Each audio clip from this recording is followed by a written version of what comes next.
गुरुर्ब्रह्मा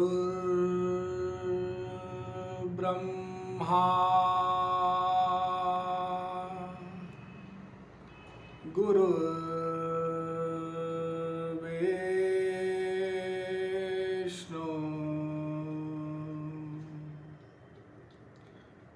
गुरुर्देवो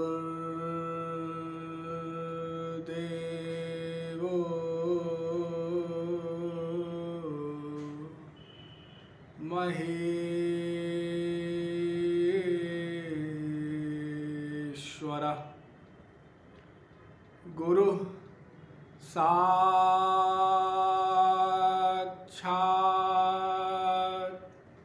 परब्रह्म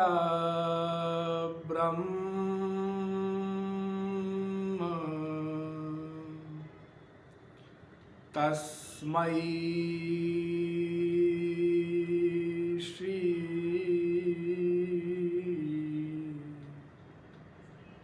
गुरवे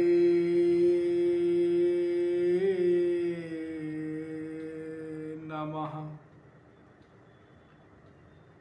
नमः कमलना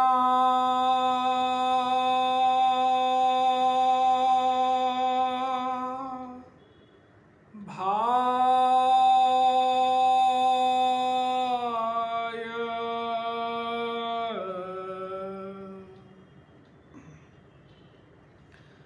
नमः कमलमालिने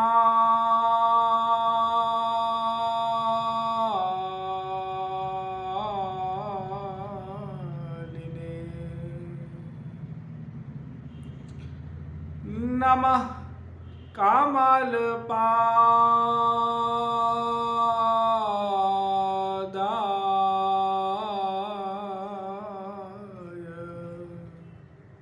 नमस्ते कमलेक्षण यो ब्रह्माणं विदधाति पूर्वं यो वै वेदांश्च प्रहिणोति तस्मै ताहं वादेवमात्मबुद्धिप्रकाशं मुमुक्षुर्वै शरणमहं प्रपद्ये। वृंदारक वृंदबंद आनंद कंद सच्चिदानंद श्री कृष्ण चंद्र चरण पिपासु जीवात्मा। देखिए, एक प्रश्न आया है हमारे पास। साधक ने प्रश्न किया है कि इतने वर्षों से हम साधना कर रहे हैं, उसके पश्चात भी हमारी जो अवस्था है हमें जान पड़ती है, वह कोई खास उसमें उन्नति नहीं हुई है। अर्थात जैसे पहले स्थिति थी वैसे ही आज भी है। आज भी उतनी ही आसक्ति संसार में है। देखिए, यह प्रश्न बहुत लोगों का है। कुछ लोग पूछ लेते हैं, कुछ लोग नहीं पूछते। साधक साधना करते हैं, जो उन्होंने शास्त्रों के बारे में श्रवण किया उसके अनुसार जब वह निर्णय लेते हैं तो साधना पथ में आगे बढ़ते हैं। लेकिन समय के बाद ना कोई निरंतरता बचती है, अर्थात जैसी साधना पूर्व में की है पहले वैसी साधना हमेशा नहीं रहती, और साथ में कुछ समय के पश्चात साधना भी घट जाती है, कम हो जाती है, और फिर एक समय ऐसा आता है कि साधना पूरी तरह से छूट जाती है, साधना बचती ही नहीं।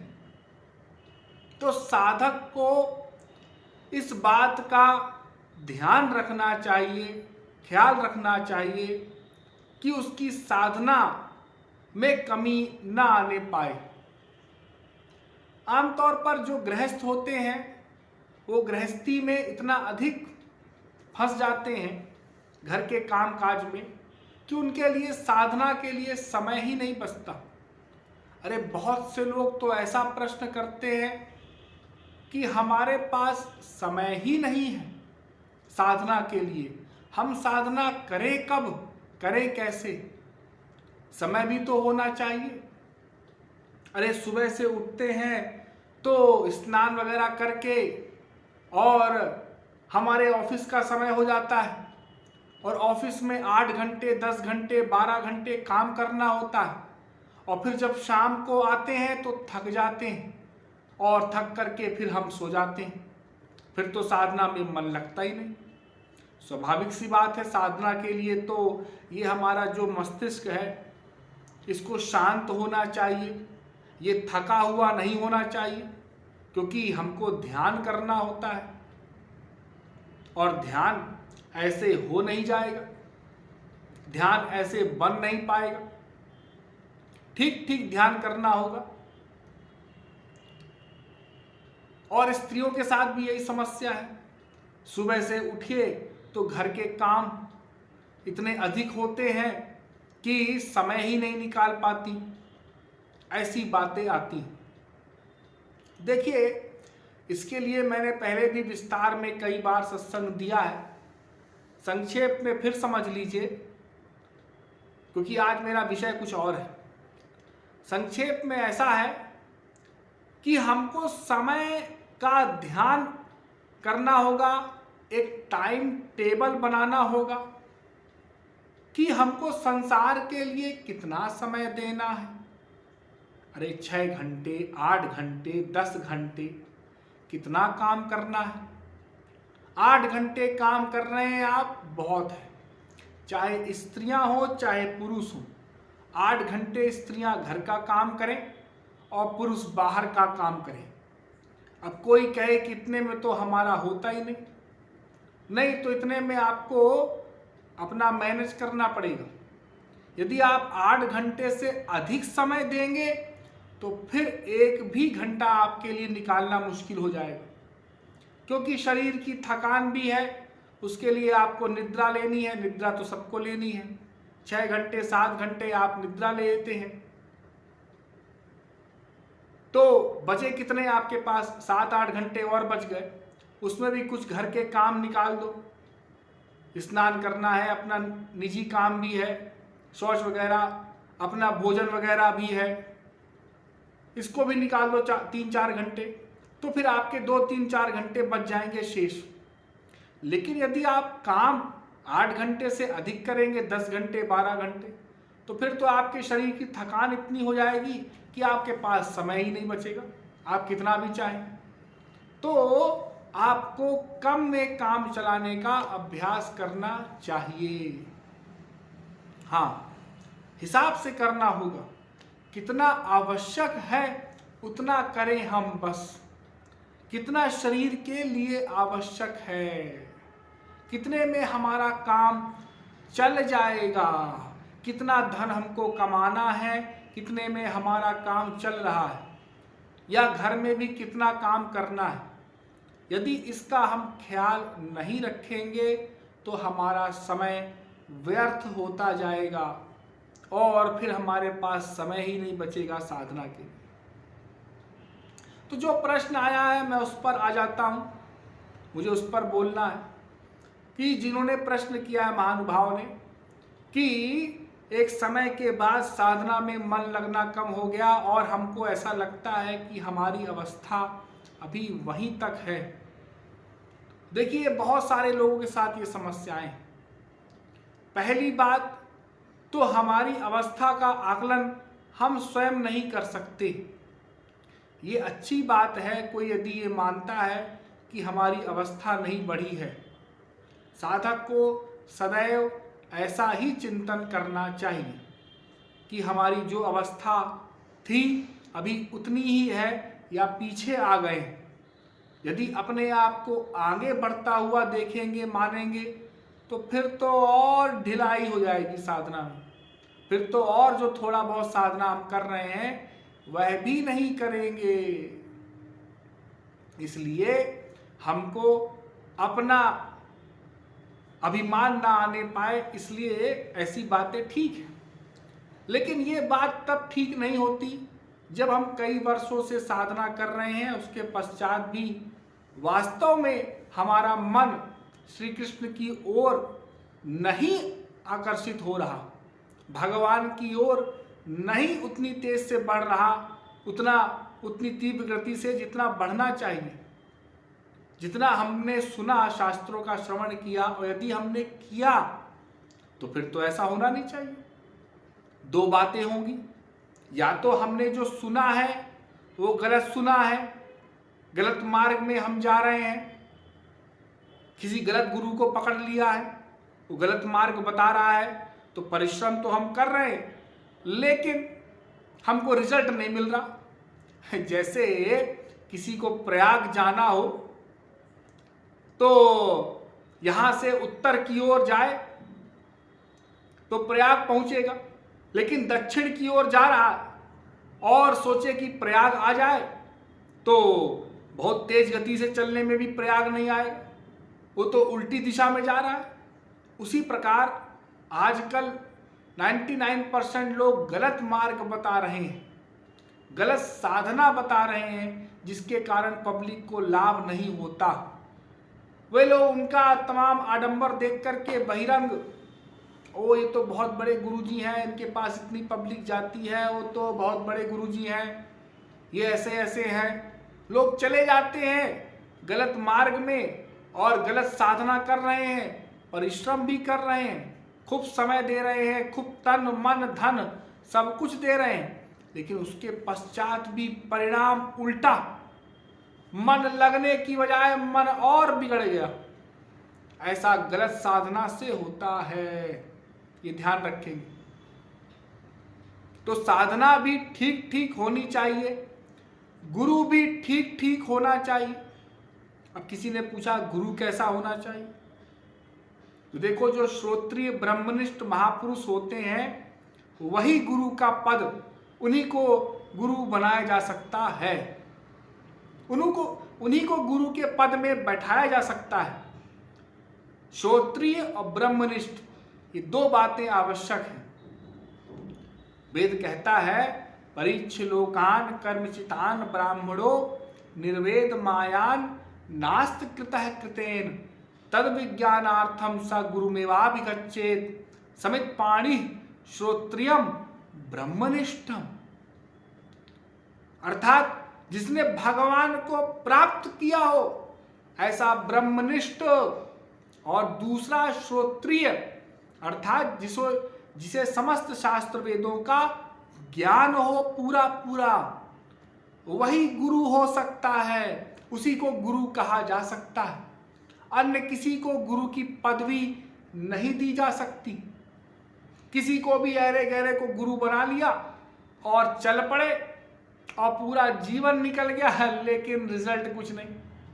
ठाकुर जी के दर्शन तो दूर की बात, उनके मिलन की प्यास तक नहीं बढ़ी, तो ऐसे गुरु करने से क्या लाभ। गुरु ब्रह्मनिष्ठ होना चाहिए, पहली शर्त। अर्थात जिसने श्री कृष्ण के दर्शन किए हो, भगवान के दर्शन किए हो, ऐसा गुरु होना चाहिए, और शास्त्रों वेदों का ज्ञान हो, साथ में हमें करवा भी सकें, हमें दे सकें, ऐसे गुरु होने चाहिए। तो गुरु आज्ञा का पालन ठीक ठीक करना होगा। पहले तो ऐसा गुरु बनाना होगा हमें। आप कहेंगे कहाँ मिलेंगे, ये हमें ढूंढना होगा। हाँ, भगवत कृपा होगी, गुरु मिलेंगे, लेकिन इसके लिए हमको अपना प्रयास जारी रखना है, केवल भगवान की कृपा के ऊपर नहीं छोड़ देना है। अरे संसार में तो थोड़ा सा भी काम होता है, छोटा सा भी कोई काम है तो हम किसी के भरोसे नहीं छोड़ देते, हम करते हैं ना, प्रयास करते हैं, फिर उसमें निरंतर हमारा अभ्यास रहता है, तब हम जाके सफल होते हैं। लेकिन भगवत क्षेत्र में हम ऐसा क्यों? तो भगवान के क्षेत्र में भी हमें निरंतर अभ्यास करना है, गुरु बनाना है, उसके पश्चात ही हमें गुरु के मार्ग पर चलना है। ठीक ठीक गुरु बनाना है पहले, बिना गुरु बनाए हमको भगवान की प्राप्ति नहीं होगी। कोई सोचे बिना गुरु बनाए हम साधना करें और भगवान की प्राप्ति करें, ऐसा नहीं है। ये शास्त्रों का सिद्धांत नहीं है। गुरु बिनु भव निधि तराई न कोई, गुरु बिनु होई की ज्ञान।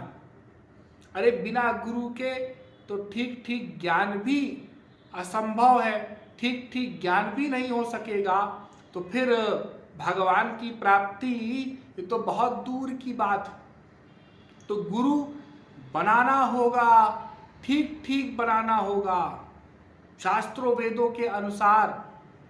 गुरु कैसा? जो भगवान को मिला सके, भगवान से मिला सके। बस सरल शब्दों में समझ लो, जोई कृष्ण तत्ववेत्ता सोई गुरु होय। महाप्रभु जी भी कह रहे हैं, जिसे श्री कृष्ण तत्व के बारे में ज्ञान हो, हमें करा सके, तत्ववेत्ता हो, वही गुरु है। तो गुरु हमें बनाना होगा, उसके पश्चात हमें गुरु की शरणागति करनी होगी। अभी शरणागति क्या है? शरणागति माने मन बुद्धि का समर्पण, जैसे हम संसार में करते हैं ना। एक हमारा संसारी गुरु होता है, बच्चे पढ़ने जाते हैं, टीचर है, अध्यापक है, वो जैसा कहता है वैसा हम मानते हैं। उसने कहा इसको का बोलते हैं, हमने मान लिया, खोपड़ी नहीं लगाया कि का क्यों बोलते हैं। कोई विद्यार्थी अपनी बुद्धि लगाता और पूछता मास्टर साहब से, अरे मास्टर साहब इसको का क्यों बोलते हैं? क्या उत्तर देगा वो? अरे अभी पढ़ने आया है, पहला दिन है और प्रश्न करता है इसको का क्यों बोलते हैं। फिर अगला प्रश्न करे, इसकी शक्ल ऐसी क्यों होती है का की, ये ऐसा ही क्यों दिखता है? तो मास्टर साहब बोलने के, अरे बाहर जाओ, तुम नहीं पढ़ सकते, पहले दिन ही आए हो और इतने सारे प्रश्न कर रहे हो, तुम क्या पढ़ाई करोगे, तुम कैसे आगे बढ़ोगे, तुमको इतने सारे प्रश्न आ जाते हैं। नहीं, तुमको ये सब नहीं करना है। तो गुरु ने जो बताया, पहले तो गुरु बनाने में पूरी बुद्धि लगा दो। हाँ, कैसा गुरु हमको करना है, ब्रह्मनिष्ठ है कि नहीं है। ब्रह्मनिष्ठ की क्या पहचान, उसका भी मैं पूरा सत्संग दे चुका हूं, चलो संक्षेप में समझ लो। ब्रह्मनिष्ठ की वैसे तो कोई पहचान नहीं होती कि कोई उनके शरीर में लिखा है कि ब्रह्मनिष्ठ है ये, या कोई ऐसे लक्षण है जिससे पता चल जाए ब्रह्मनिष्ठ है। लेकिन एक मोटे तौर पे समझ लो कि यदि हमने ब्रह्मनिष्ठ महापुरुष की शरणागति की है, उनके शरण में है, उनके सानिध्य में है, तो महापुरुष की यह पहचान है कि जब उनके सानिध्य में हम रहेंगे, उनके साथ रहेंगे, साधना करेंगे, तो धीरे धीरे हमारा मन भगवान की ओर लगने लग जाएगा। जैसे भक्त के लक्षण होते हैं ना, वो हमारे अंदर प्रकट होने लग जाएंगे, संसार से वैराग्य होने लग जाएगा। जैसे आप लोग वैद्य की दवाई खाते हैं, डॉक्टर की दवाई खाते हैं, उससे क्या होता है?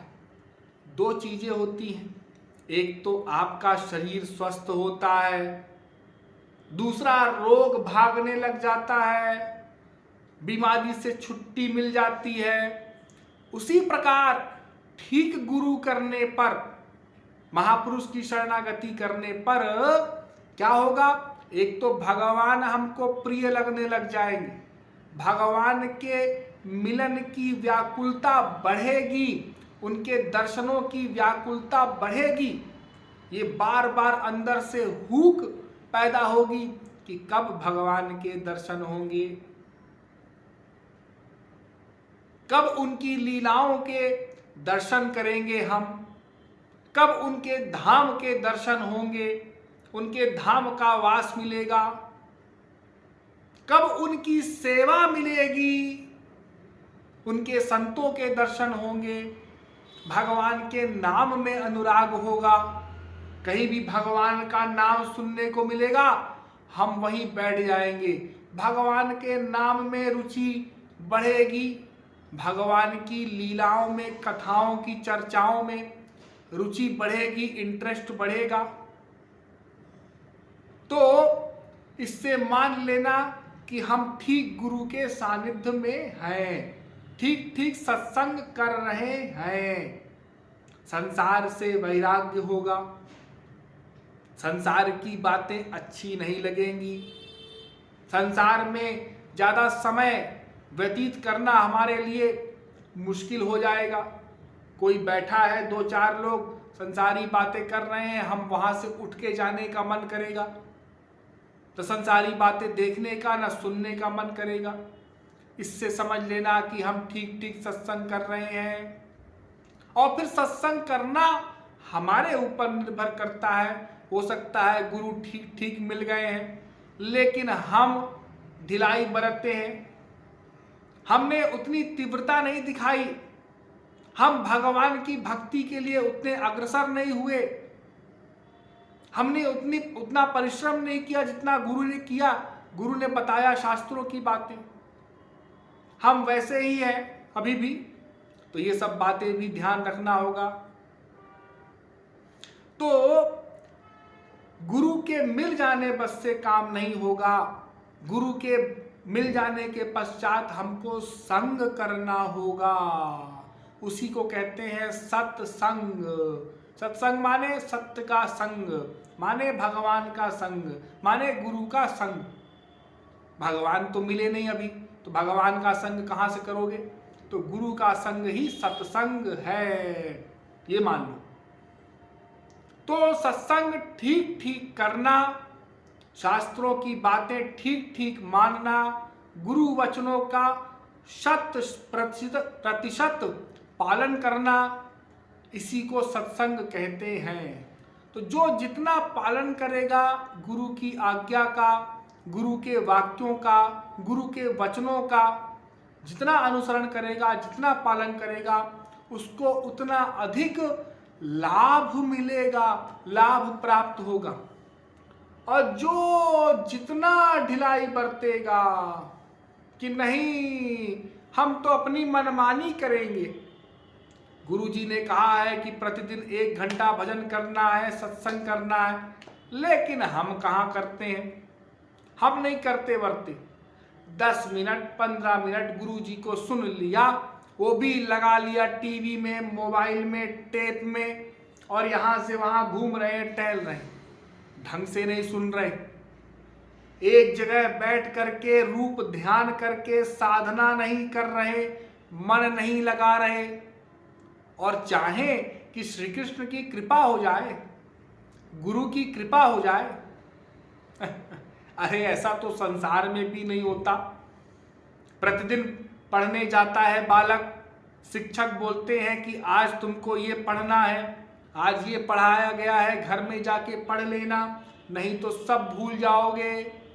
जो विद्यार्थी नियम से पढ़ता है, चलो भाई हमको विद्यालय में 6 घंटे पढ़ाया तो घर में 1 घंटा 2 घंटा नियम से हम पढ़ें, उन चीज़ों को पढ़ लें जो पढ़ाया गया, तो उसके मस्तिष्क में वो चीज़ें बैठ जाएंगी, दोबारा हो गई तो उसको कठिनाई नहीं होगी। उस साल भर पढ़ेगा और जब परीक्षा आएगी तो उसको सब कुछ मालूम है, वो फिर से एक बार पढ़ लेगा, उसको रिवीजन कहते हैं ना, रिवीजन कर लेगा, तो उसको सब कुछ स्मरण हो जाएगा और वैसे का वैसा लिख देगा, उत्तीर्ण हो जाएगा, पास हो जाएगा अच्छे नंबरों से। और जो विद्यार्थी साल भर मस्ती करेगा, नहीं वो तो ऐसे ही कहते हैं अध्यापक लोग, उनका तो काम है टीचर लोगों का बोलना। हम कहाँ पढ़ते हैं? अरे हम तो तब किताब खोलते हैं जब परीक्षा की तारीख आ जाती है हाँ, 1 महीना पहले हमारी किताब खुलती है, क्या लिखा है फिर हम देखते हैं, फिर हमको कुछ समझ में तो आता नहीं, तो हम फिर रट लेते हैं और फिर रट करके जाके लिख देते हैं, पास हो जाते हैं। पास ही तो होना, ज्ञान से क्या मतलब? तो ये तो चलो दुनियावी गवर्नमेंट में, संसार में फिर भी हो जाएगा, चल जाएगा कि इस प्रकार से लिख देने से पास हो जाए, कोई रट ली। लेकिन भगवत क्षेत्र में ऐसा नहीं होगा। भगवान के एरिया में भगवान नोट करते हैं अंदर बैठ करके। वो अंदर बैठे हैं, वो सब नोट कर रहे हैं। एक एक सेकंड का आइडिया, एक एक क्षण का हमारे जो आइडियाज हैं, हम जो सोचते हैं, वो भगवान और गुरु नोट करते हैं। ये हमको नहीं पता, और पता भी है तो भी उसके बाद भी तो भगवान और गुरु नोट करते हैं बैठ करके, ये क्या सोच रहा है, ये क्या कर रहा है, इसको कैसे लाभ दें, कैसे इसको लाभ मिलेगा।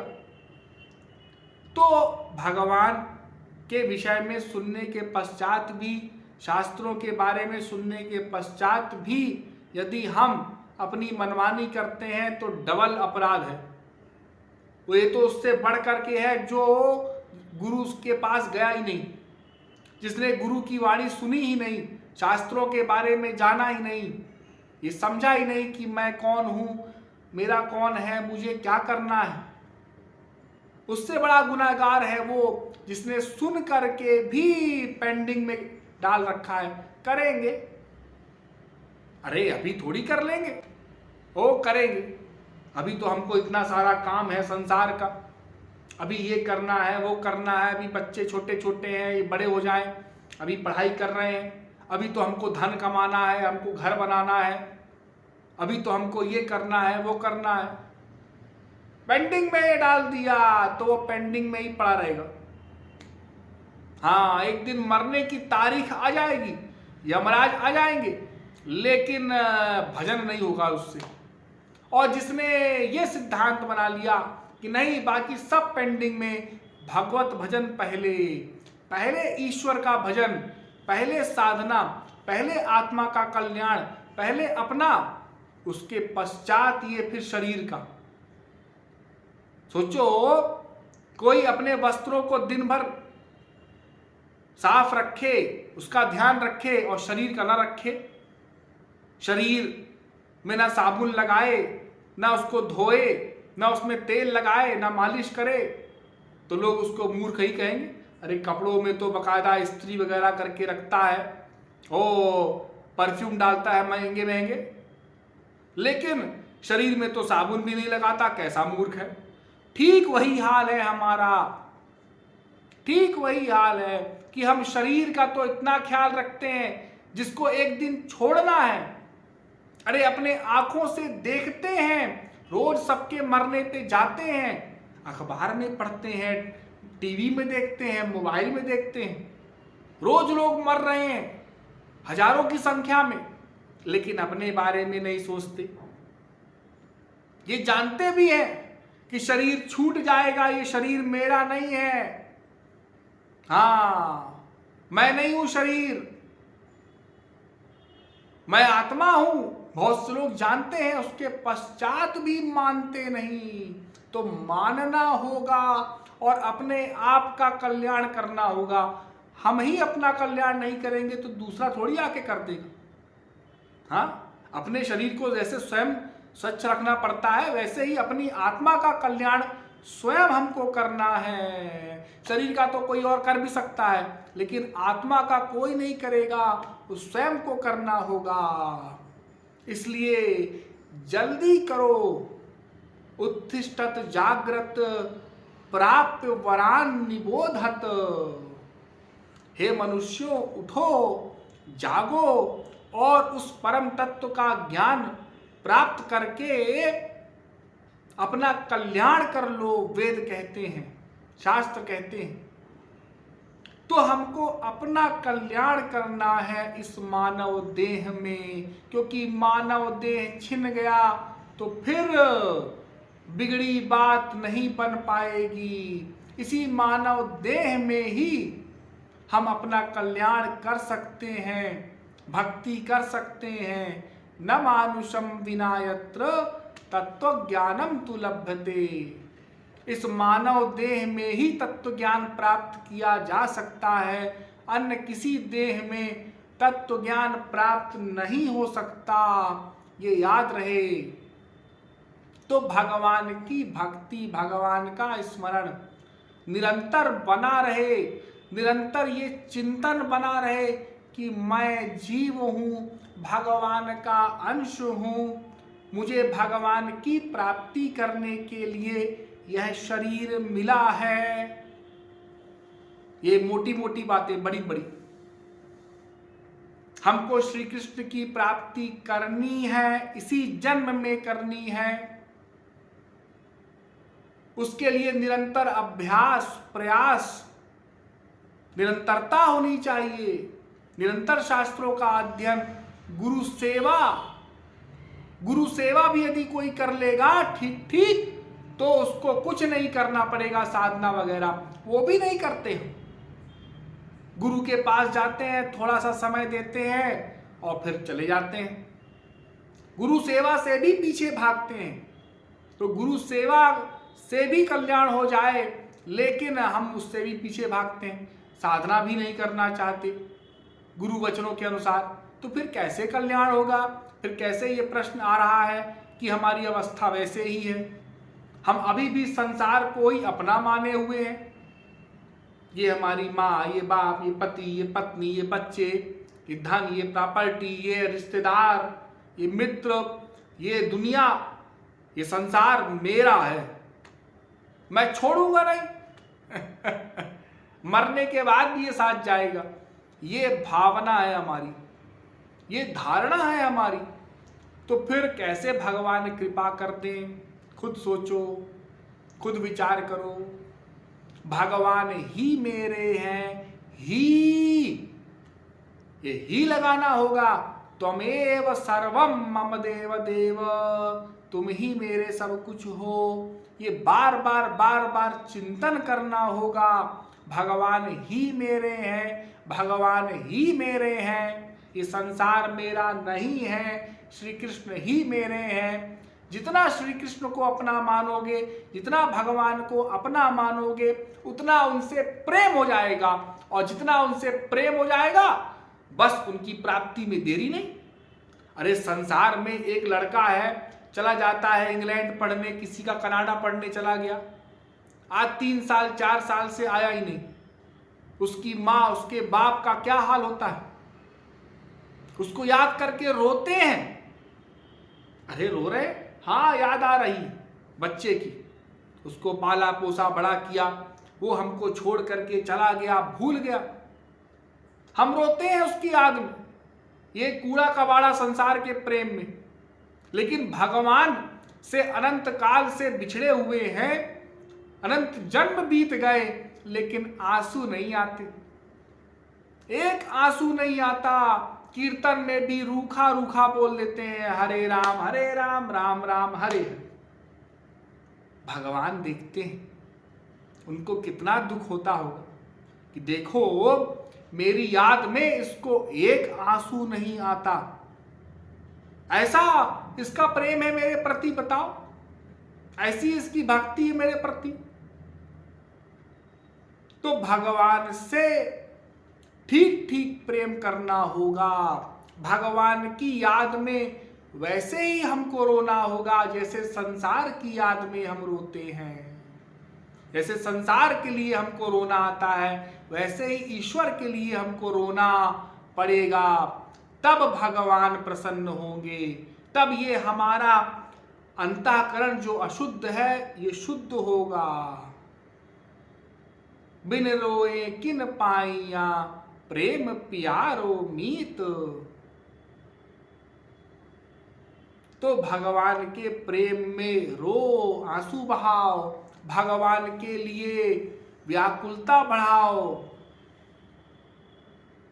कृपालु जी महाराज ने कहा, जल बिनु मीन जैसे गोविंद राधे, उर तल फनी हो तो हरि ते मिला दे।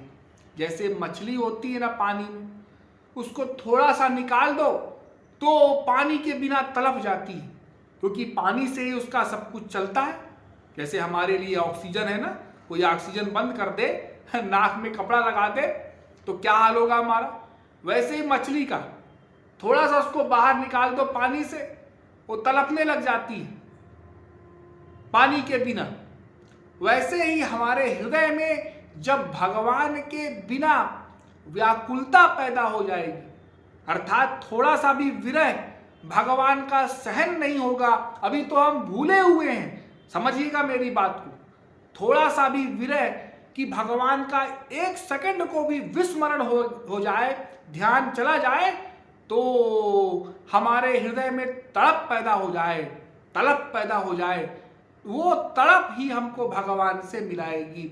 जब वो तड़प पैदा हो जाएगी, वो अवस्था आ जाए, तो समझ लेना कि अब हमको भगवान के दर्शन हो जाएंगे, अब भगवान हमसे दूर नहीं। तो वो तड़प हमको पैदा करनी है, उतना प्रेम हमको पैदा करना है, उतना प्रेम हमको भगवान से करना है। अभी तो हमारी गाड़ी स्टार्ट ही नहीं हुई, हाँ, स्टार्ट होती है बंद हो जाती है, स्टार्ट होती है बंद हो जाती है। अभी तो हम ये समझे ही नहीं कि करना भी है कि नहीं करना, संसार जरूरी है कि भगवान जरूरी है। अभी तो यही द्वंद्व चल रहा है, क्या जरूरी है, क्या करे। ये वेद पुराण शास्त्र की बात ठीक भी है कि गलत है? ये गुरु लोग अपने मतलब की बात तो नहीं कर रहे, हमको बेवकूफ बना रहे हैं, हमको अपने पीछे चेला बनाने के लिए तो ये सब बातें नहीं कह रहे। अभी तो ये सब चल रहा है, मन में शंकाएं इतनी सारी हैं कि हम करने के पहले 20 बार 1000 बार सोचते हैं, थोड़ा सा चलते हैं रुक जाते हैं, चलते हैं रुक जाते हैं। तो ऐसे में काम नहीं बनेगा, ठीक ठीक चलना होगा। शास्त्रों की बातों में विश्वास, उसको कहते हैं श्रद्धा। शंकराचार्य जी ने कहा, गुरु वेदांत वाक्येषु दृढ़ो विश्वासः श्रद्धा, अर्थात गुरु के और वेदांत के वाक्यों में दृढ़ विश्वास होना, उसको श्रद्धा कहते हैं, उसको कहते हैं श्रद्धा। तो श्रद्धा रखनी होगी, विश्वास रखना होगा वेदों पर, गुरु के वचनों पर। हमको विश्वास ही नहीं, एक कौड़ी भी, अरे ये तो सब ऐसे ही बातें, तो ऐसे में उस साधक का काम नहीं बनेगा, वो साधक ही नहीं है।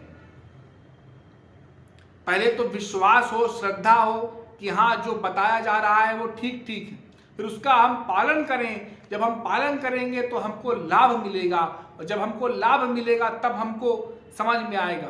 हमारे अनुभव से हम कितना भी आपको ज्ञान दे दें, आपको समझ में नहीं आएगा। आपको बोध तो हो नहीं रहा, अनुभव में तो आपके चीजें बैठ नहीं रही, आप तो खाली ऊपर से सुन रहे हैं कि हाँ भगवान में आनंद है, संसार में आनंद नहीं है। लेकिन अभी तो रसगुल्ले में ही आनंद मिल रहा है, अभी तो संसार की मीठी मीठी बातों में ही आनंद मिल रहा है। हम भेद ही नहीं समझ पा रहे कि भगवान के आनंद में और संसार के आनंद में क्या अंतर है, क्योंकि अभी अनुभव उस स्तर का नहीं है, उस लेवल का नहीं हुआ। तो अनुभव के लिए हमको उस मार्ग में चलना होगा, थोड़ा चलो भी, आगे बढ़ो, तो फिर अनुभव में आएगा। हम चलना ही नहीं चाहते, ऐसे ही अनुभव में करा दीजिए ना गुरुजी, बोलते हैं कुछ लोग, ऐसे ही अनुभव में करा दीजिए। अरे ऐसे कैसे अनुभव में करा दे, ये माइक अंतःकरण है, ये उस दिव्य भगवान की दिव्यानंद को सहन नहीं कर सकता। हाँ, शरीर का एक रोम भी नहीं बचेगा। भगवान की पावर शक्ति के लिए इस अंतःकरण को दिव्य बनाना होगा। उस दिव्य बनाने के लिए हमको साधना करनी होगी, गुरु द्वारा बताई हुई। जब हम साधना करेंगे, अंतःकरण शुद्ध हो जाएगा, तो फिर गुरु कृपा द्वारा इस अंतःकरण को दिव्य बनाएंगे। उस दिव्य अंतःकरण में फिर भगवान का दिव्यानंद प्रेमानंद आएगा। उस दिव्यानंद प्रेमानंद को हम ले सकेंगे, वो ठहर सकेगा। जैसे शेरनी का दूध सोने के पात्र में ही टिकता है, सब में नहीं टिकता, उसी प्रकार भगवान का प्रेमानंद दिव्य अंतःकरण में ही ठहर सकेगा। वो गुरु बनाएगा, महापुरुष, ये गुरु का काम है। लेकिन वो कब? जब हमारा अंतःकरण शुद्ध हो जाएगा। वो गुरु का काम है, वो हमको नहीं करना। उस पहले हमको गुरु के वचनों में चलना है, गुरु बनाना है, उसके पश्चात साधना करनी है। हमको अपना काम करना है, हमको गुरु का काम नहीं सोचना। वो गुरु अपना काम कर देंगे अंतःकरण शुद्धि होने पर। तो ऐसा करने से हमारा अंतःकरण दिव्य होगा, और फिर उस दिव्य अंतःकरण में हमको भगवान का प्रेम प्राप्त होगा। तो ये सिद्धांत है। तो गुरु साथ द्वारा बताई हुई बातों में हमको ढिलाई नहीं बरतना है, हमको ठीक ठीक साधना करनी है, हमको बुद्धि नहीं लगानी है उनके वचनों में। एक बार गुरु बना लें और जो उन्होंने कहा है उसका 100% पालन करना है, तो लक्ष्य हमको शीघ्र अतिशीघ्र प्राप्त होगा। यदि हमने ये सब बातें नहीं मानी, गुरु की बातें नहीं मानी, गुरु आज्ञा पालन नहीं किया, शरणागति नहीं की, उनकी द्वारा बताई हुई साधना में हमने ढिलाई बरती, तो फिर अनंत जन्म बीत जाए, हमारा यही हाल रहेगा, यही अवस्था रहेगी। तो मैं समझता हूं आप लोगों को मेरी बात समझ में आ गई होगी। बोलिए वृंदावन बिहारी लाल की।